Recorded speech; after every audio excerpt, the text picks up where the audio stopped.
Welcome back to another episode of Motogp Mac, and today we're going to talk about Jorge Martin's manager insisting that they do not have ego problems. Now, speaking recently, Albert Valera said, "We do not have ego problems.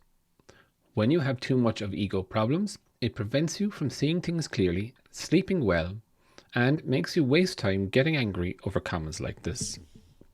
But if there's a rider who doesn't let himself be influenced by these type of things, it is Jorge. And this makes me very calm. We are above these type of comments. When Ducati rejected us, Jorge's feelings was not anger, but it was calm. And that's what allowed him to face the rest of the season in the way he did. Knowing that he would race for the next few years, that he would be happy, this was his future was assured, and that he had closed, for better or for worse, his chapter with Ducati. And this was the real secret to the success for winning the World Championship. Jorge is a person who is very respectful and has absolutely no ego problems. He is never asked to be recognized as the first rider in Aprilia. On the contrary, he is aware that he needs a strong rider at his side to carry the project forward together.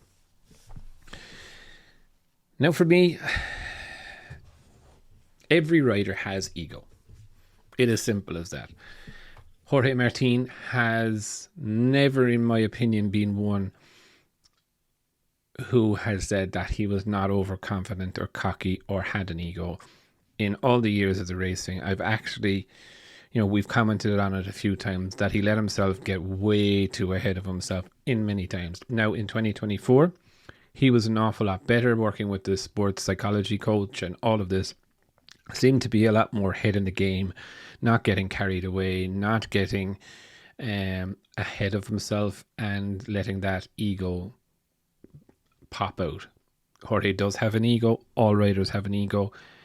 But what I would say is that his ego has disappeared somewhat between 2023 and 2024.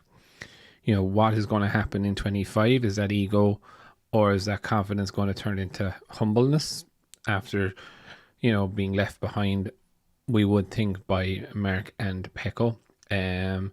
Or is he actually going to come out and fight? Of course, not getting picked by Ducati, I still reckon the way and the manner that it happened, he gave them a deadline and Ducati didn't play ball, so he went to Aprilia. So I think that's when he's talking about the rejection.